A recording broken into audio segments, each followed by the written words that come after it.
tell me how about degree of freedom for this structure? 1. Yeah, 1 is enough. Okay, because for example, you can use rotation.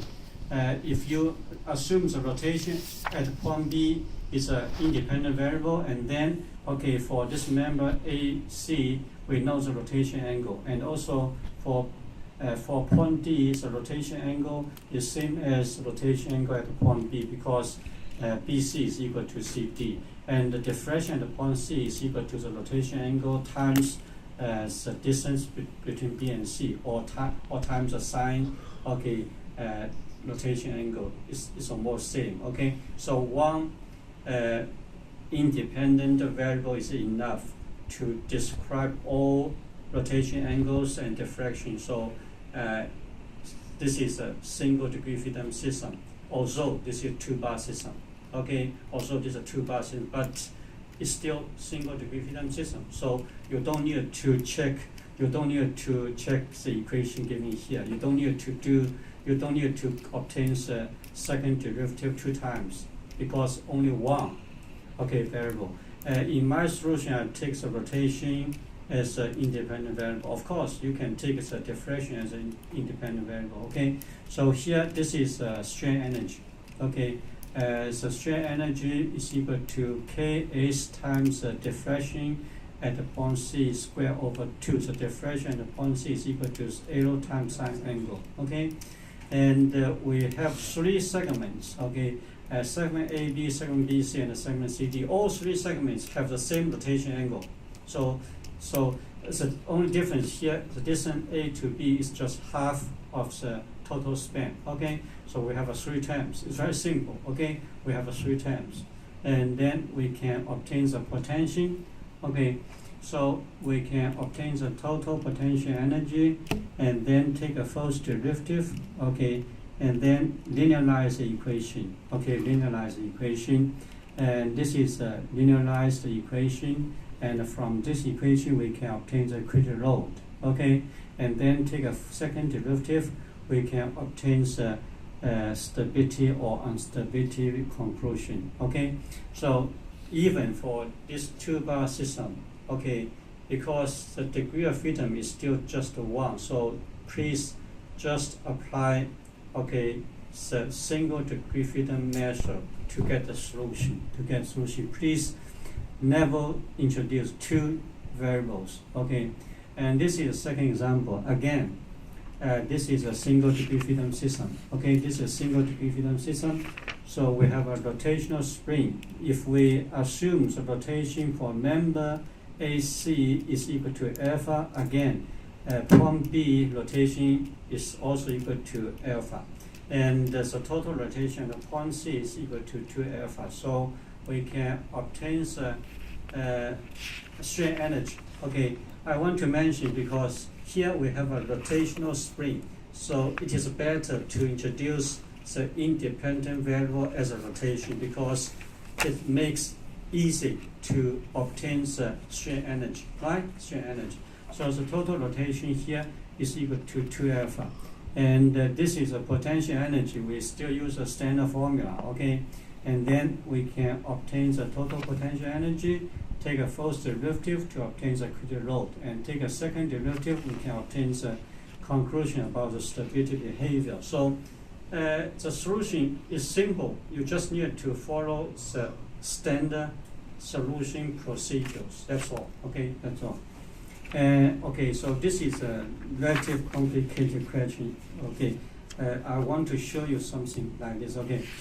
In this structure, okay, not just rigid members, we also have a flexible members. For example, for member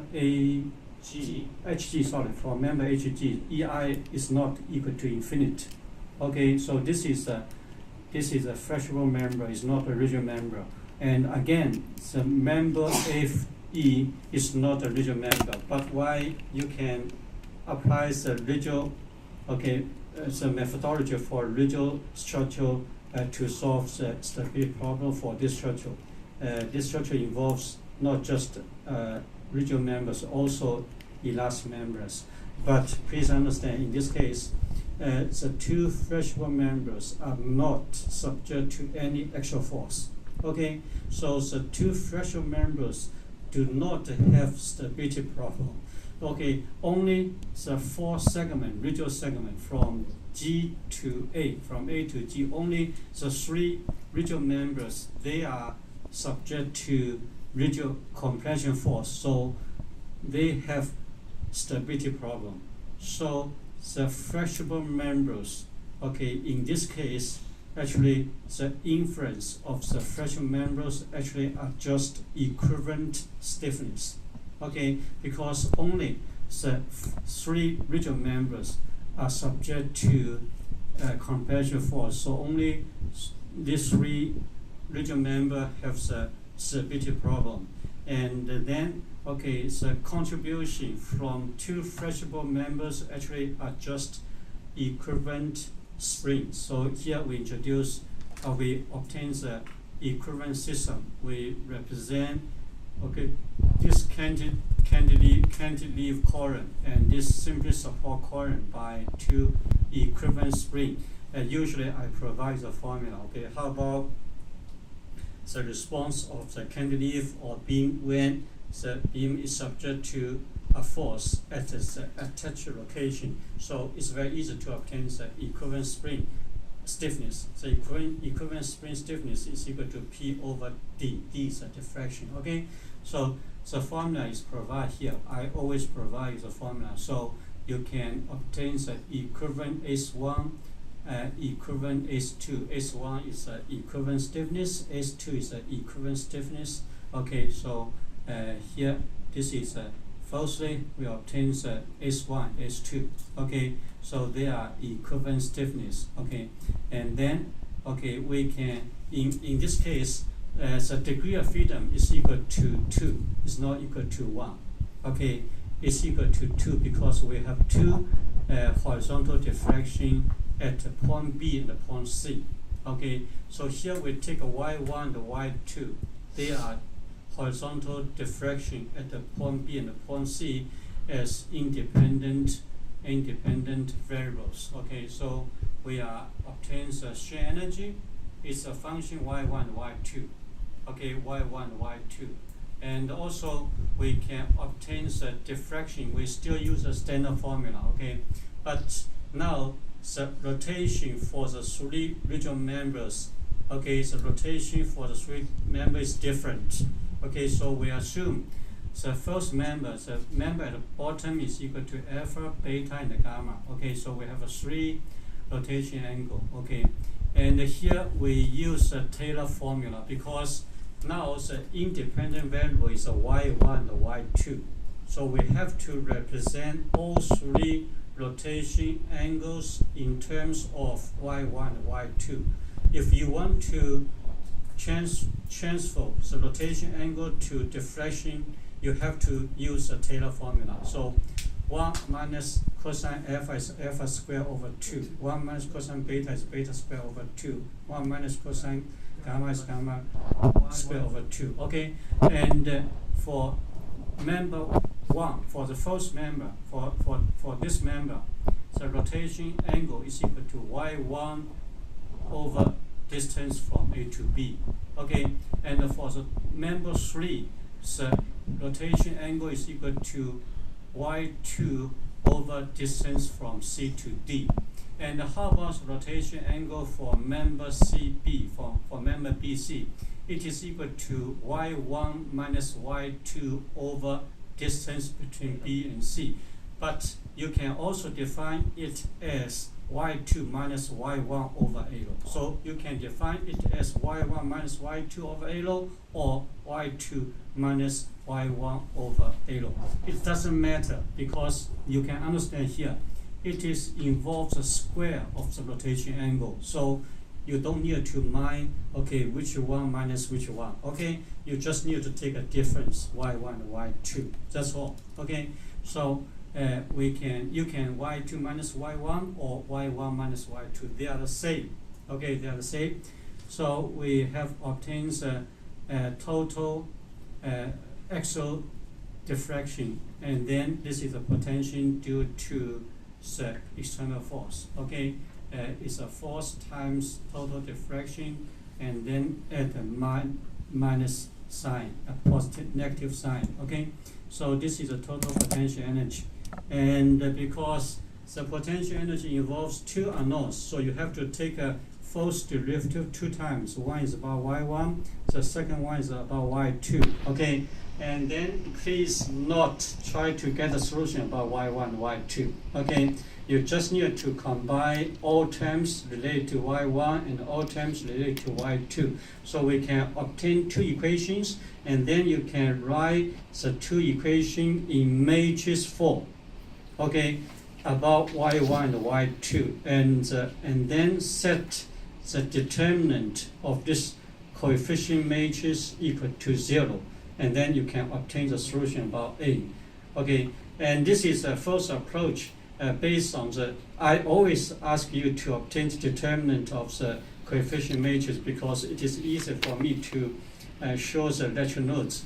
But in your solution, I do not recommend you it is not necessary to obtain the determinant. Why? I can provide a different way. Okay, I can provide a better way. Okay, for example, from the second equation, you can represent y2 in terms of y1. Right? It's very easy to represent y2 in terms of y1, and then substitute this expansion into first equation, so y2 will disappear, and only the equation about y1, and y1 can be extracted from the equation, and then set the coefficient equal to 0. So in this way, you don't need to do any matrix operation. Do you understand? It's a very good idea. So you can obtain from either equation. Okay, you can obtain y1 in terms of y2 or y2 in terms of y1, and then substitute this expansion into another equation. Into the other equation, you will always just obtain one equation about one unknown. Okay, and then set the coefficient before this unknown equal to 0. This is already the critical law. Okay, so this is a good idea. I recommend. In my solution, I obtain the solution based on the determinant, and we obtain two solutions, and then set the minimum value as critical load. Okay, so this is a solution. Okay, this solution. Okay, example 6. I do not recommend you to use the solution procedure given in example 6 because in example 6, I take the rotation at the two ends as an independent variable for this 2-degree freedom system. But definitely this is a worst way.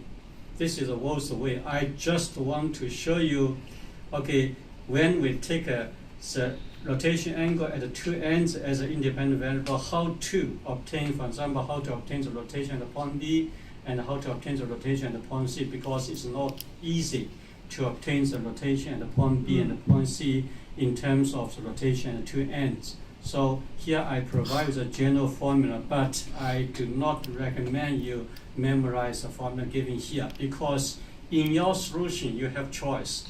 Okay, for example, I show you, okay, when in this case, when we have two rotational springs at the point B and the point C, the best way is to take the rotation at the point B, total rotation at the point B and the total rotation at the point C as two independent variables. So it's very easy to obtain the shear energy, right? Do you understand? Okay, so you just need to assume total rotation here and the total rotation here. You are already able to obtain the shear energy already. And then, okay, and then you assume, okay, you obtain the potential due to the applied force. Okay, so we can obtain the solution. And this is a first idea. The second idea is if there is a translational spring attached at the point B or point C or both location. Okay, if there is a translational spring here, please use the translational displacement as independent variables. So it's very easy to obtain the shear energy. Do you understand? Okay, for example, you take a y1 and a y2 as an independent variable. If there is a translational spring here, okay, and based on y1 you know the rotation angle. Based on y2 you know the rotation angle. Based on the difference between y1 and y2 you know the rotation angle for this member. Okay, and now I leave a question to you. If I take rotation here and the rotation here as independent variable, please tell me how to obtain the rotation angle for member AB and the rotation angle for member BC and the rotation angle for member CD. Because I assume the rotation angle at the hinges as independent variable.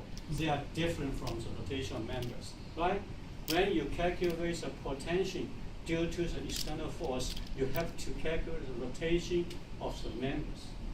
Okay, so the formula given here, alpha, beta, gamma is the rotation of the members, of three members. Okay, but now I introduce, okay, actually I have provided, actually this is the same as here.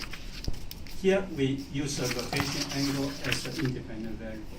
Okay, and so please try to get a solution. Okay, and now I give a question to you. Okay, for this problem, I already provide a solution about the P1 and P2. Okay, this is a final solution, but in my solution, I obtain a solution in terms of the two rotation angle at the two ends.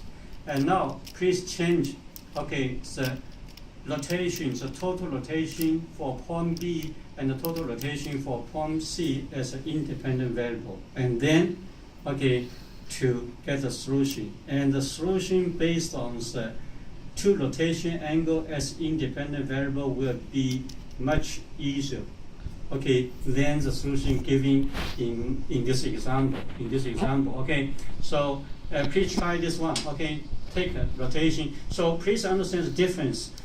Rotation of the hinge, rotation of the joint, and the rotation of the members. Okay, rotation of the joints or rotation of the hinge, okay, is used to calculate the strain energy about the rotation spring directly, because it represents the total rotation at the hinges. So when there is a spring attached, rotational spring attaching here, it's very easy to obtain strain. But when we calculate the potential due to the external force, you have to, okay, obtain the rotation for the segment AB, BC, and the CD. So they are different. Okay, so we have a theta, and we also have a alpha, beta, gamma. They are different. Okay, alpha, beta, gamma means the rotation for the three members, and theta A, theta B, theta C, theta D means the rotation at the hinges. They are different. Okay, they are different. So please try to get the solution for the same problem. Okay, that's all. Okay, here it is not important. Okay, for example 7, this is a self-learning because we consider multi-forces case, but the final examination will not cover multi-forces case. Okay, so don't worry about. This is just for self-learning. Okay, please understand my question. Okay, please try to get solution. Okay, maybe just helpful to you. Okay, that's all. Okay.